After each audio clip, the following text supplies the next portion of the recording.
नमस्कार, मैं हूं शम्स ताहिर खान। एक नर्स ने कहा कि उसके पास एक सीडी, एक ऐसी सीडी जिसमें एक कैबिनेट मंत्री और एक विधायक की नंगी करतूत कैद है, और अगर यह सीडी आम हो गई तो 3 दिन के अंदर राज्य की सरकार गिर जाएगी। पर इससे पहले कि यह सीडी आम होती, खुद नर्स गायब हो गई। फिर 4 महीने बाद उस नर्स का सुराग मिलता है, लाश नहीं बल्कि राख की शक्ल में। एक्स फाइल्स में आज हम पन्ना खोलने जा रहे हैं राजस्थान के उस चर्चित भंवरी देवी कांड की, जिसने उस दौर में सिर्फ राजस्थान ही नहीं बल्कि पूरे देश में भूचाल ला दिया था।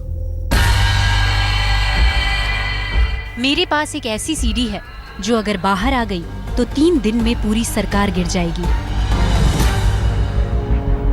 आखिर क्या था उस सीडी में कि देश की एक राज्य सरकार को गिराने की धमकी दी जा रही थी?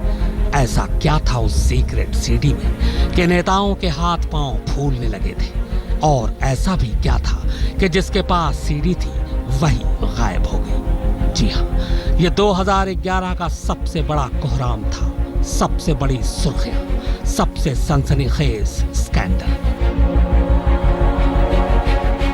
राजस्थानी एल्बमों में अपनी खूबसूरती के जलवे बिखेरती ये भंवरी देवी है, और यही वो एल्बम है जिसके जरिए उसकी खूबसूरती के चर्चे जोधपुर से जयपुर तक पहुंचे। दरअसल ये कहना गलत नहीं होगा कि इन्हीं एल्बमों की बदौलत एक मामूली नर्स देखते ही देखते इतनी ताकतवर बन गई कि उसने खुलेआम ये कहना शुरू कर दिया कि उसके पास एक ऐसी सीडी है जो 3 दिन में पूरी सरकार गिरा सकती है। दरअसल भंवरी देवी का वर्तमान जितना सनसनीखेज था, गुजरा हुआ कल उससे भी कहीं ज्यादा दिलचस्प। नट बिरादरी से ताल्लुक रखने वाली एक मामूली से परिवार की भंवरी देवी देखते ही देखते कब सियासी हलकों की एक रसूखदार महिला बन गई, यह खुद उसके शौहर को भी नहीं पता चला। भंवरी ने अपनी निजी जिंदगी में इतनी तेजी से तरक्की की सीढ़ियां चढ़ी कि उसे नजदीक से जानने वाले भी हैरान रहे।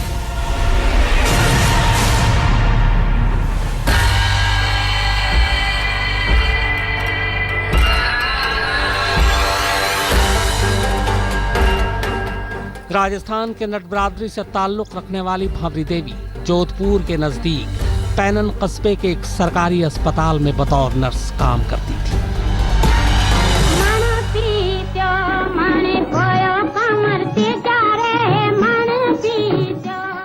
पर मॉडलिंग और राजस्थानी एल्बम को सीढ़ी बनाकर राजस्थानी फिल्मों की हीरोइन बनने का भी सपना पाले थी। ओहो, अब तो कहीं भूख बुखारो लोड़ा देवरे लावे नहीं पन्नोड़ी, वहाँ बैठी बात के। लिहाजा अपने इस सपने को पूरा करने के चक्कर में वो अक्सर अपनी ड्यूटी भूल जाती। गांव के अस्पताल में ले देकर एक ही नर्स, और वो भी ड्यूटी से गायब। लिहाजा गांव वालों की शिकायत पर जिले के कलेक्टर ने भंवरी देवी को नौकरी से सस्पेंड कर दिया।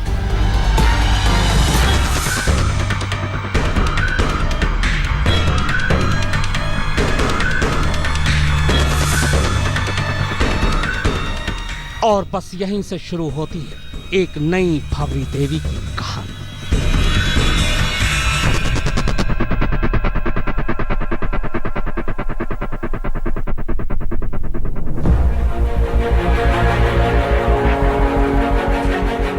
नौकरी बचाने के लिए भंवरी इलाके के विधायक मलखान सिंह के पास जाती है।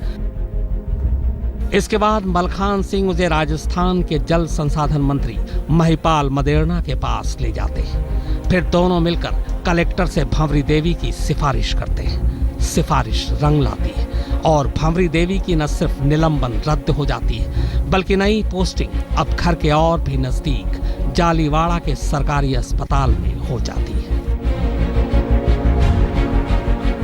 और इसी के बाद शुरू होता है भंवरी देवी का नया सफर। गुजरते वक्त के साथ मलखान सिंह और महिपाल मदेरणा के वो बेहद करीब होती चली जाती है। इनका साथ मिलने के बाद भंवरी को अब सत्ता की ताकत का एहसास हो चुका था। इन दोनों की वजह से धीरे धीरे वो बाकी नेताओं के संपर्क में आती है, और फिर देखते ही देखते 7-8 हजार की मामूली तनख्वाह पाने वाली भंवरी देवी की जिंदगी ही बदल जाती है। वो नए घर बनाती है, कई कारें खरीदती है, बेटे बेटी का दाखिला राज्य के नामी स्कूलों में कराती है।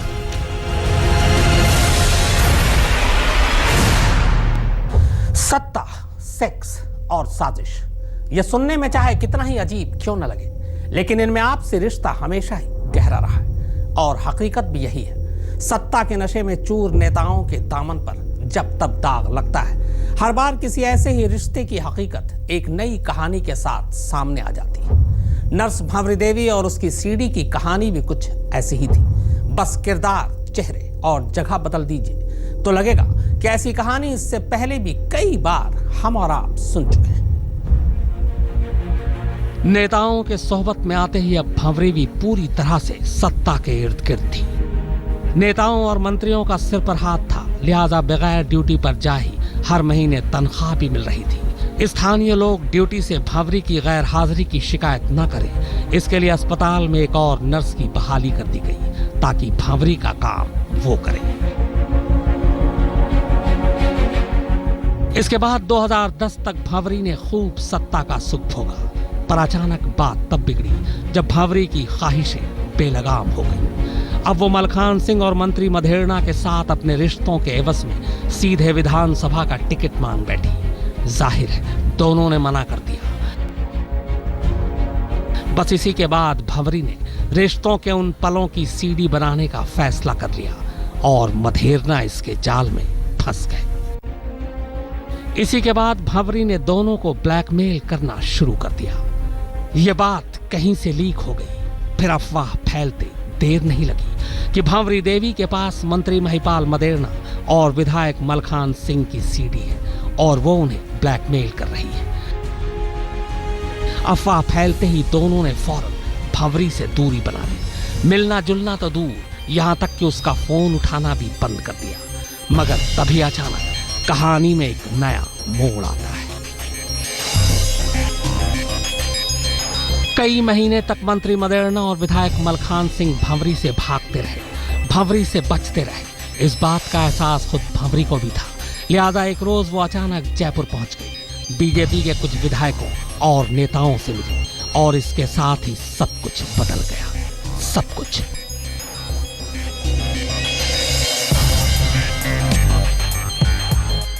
जुलाई 2011 की बात है।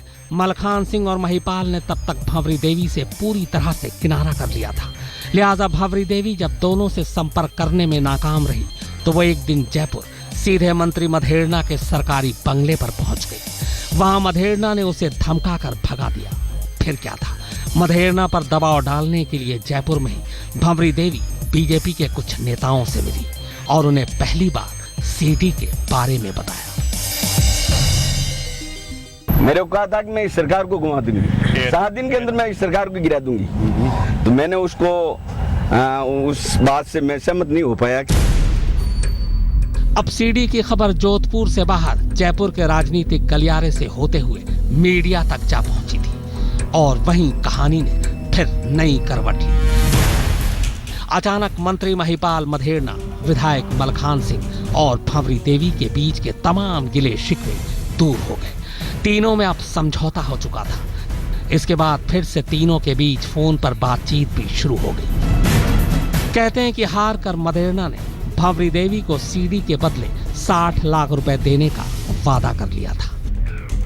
इसी बीच अगस्त 2011 में भंवरी देवी ने अपनी पुरानी मारुति स्विफ्ट कार मलखान सिंह के भांजे सोहनलाल बिश्नोई को 4.5 लाख रुपए में बेच दी। सोहनलाल ने 50,000 रुपए खुद भंवरी को घर ले जाकर दिया, जबकि बाकी के 4 लाख बाद में देने का वादा किया। इसके बाद अचानक 1 सितंबर को सोहनलाल ने भंवरी को फोन कर बाकी के 4 लाख लेने के लिए अपने घर बुलाया। भंवरी 1 सितंबर 2011 को यही पैसे लेने घर से निकली और फिर कभी घर नहीं लौटी। शुरू में घर वालों ने हर तरफ भंवरी को ढूंढा, पर जब अगले 12 दिनों तक भंवरी देवी का कोई सुराग नहीं मिला तो फिर उसके पति ने पुलिस में रिपोर्ट दिखा दी। भंवरी देवी के पति अमरचंद नट ने अपनी बीवी की गुमशुदगी के लिए सीधे राजस्थान सरकार के कैबिनेट मंत्री महिपाल मदेरना को जिम्मेदार ठहराकर सत्ता के गलियारों में हड़कंप मचा दिया। भंवरी देवी के पति ने दावा किया कि कैबिनेट मंत्री अक्सर उसके घर फोन किया करते थे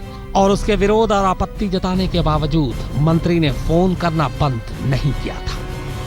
तो महिपाल जी फोन करते हैं। महिपाल जी को एक बार मैंने भी कहा था कि महिपाल जी आपका फोन मेरे मिसेज के फोन पर क्यों आ रहा, तो उन्होंने बोला कि वो खुद करती, मैं कभी नहीं किया।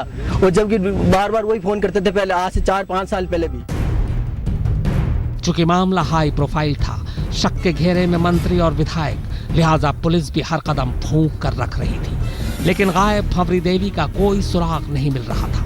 बस पुलिस इतना ही पता कर पाई थी कि 1 सितंबर को भंवरी आखिरी बार जोधपुर में देखी गई थी। इसके बाद उसके मोबाइल फोन का रिकॉर्ड सीकर में उसकी मौजूदगी दिखा रहा था।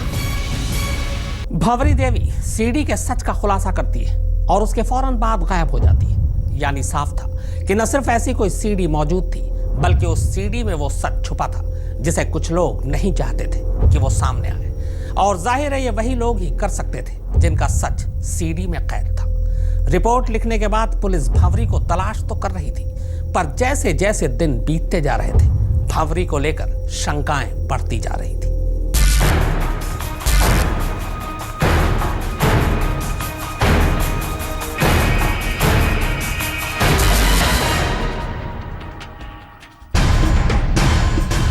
तमाम कोशिशों के बावजूद भंवरी देवी का कोई सुराग नहीं मिल रहा था। उधर राज्य के मंत्री का नाम आने से मामला लगातार गर्माता जा रहा था। आखिरकार राज्य सरकार ने जबरदस्त दबाव में जांच राजस्थान पुलिस से लेकर सीबीआई को सौंपने का फैसला किया।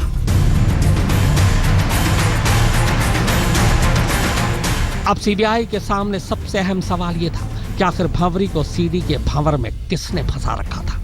इस सीडी में क्या था और उस सीडी को लेकर भंवरी ने ऐसा क्यों कहा था कि अगर सीडी चल पड़ी तो 3 दिन में राजस्थान की सरकार गिर जाएगी। तो इस सीडी के सच को समझने के लिए भंवरी को जानना जरूरी था। एक मामूली नर्स भंवरी की असल जिंदगी में क्या हैसियत और रुतबा था, उसे परखना जरूरी था। और उसे परखते परखते आखिरकार सीबीआई मंजिल तक पहुंची गई। गुमशुदगी के ठीक 126 दिन यानी करीब 4 महीने बाद इस शक पर पुख्ता मुहर लग गई कि नर्स भंवरी देवी मर चुकी है। यही वो तारीख थी जब विधायक मलखान सिंह के भांजे सोहन लाल बिश्नोई ने भंवरी देवी को फोन कर इतला दी कि सीडी के बदले 60 लाख रुपए लेने उसे बिलाड़ा जाना पड़ेगा। लेकिन रुपए उसे तभी मिलेंगे जब राजू भाई सीडी की असलियत परख लेंगे। इसी के बाद 1 सितंबर को ही भंवरी बस से बिलाड़ा के लिए रवाना हो गई। बिलाड़ा में एक बोलेरो जीप में पहले से ही राजू भाई और उसका एक साथी मौजूद था। यह राजू भाई कोई और नहीं बल्कि राजस्थान का खूंखार अपराधी शहाबुद्दीन था, जो राजू बनकर सीडी का सौदा करने आया था।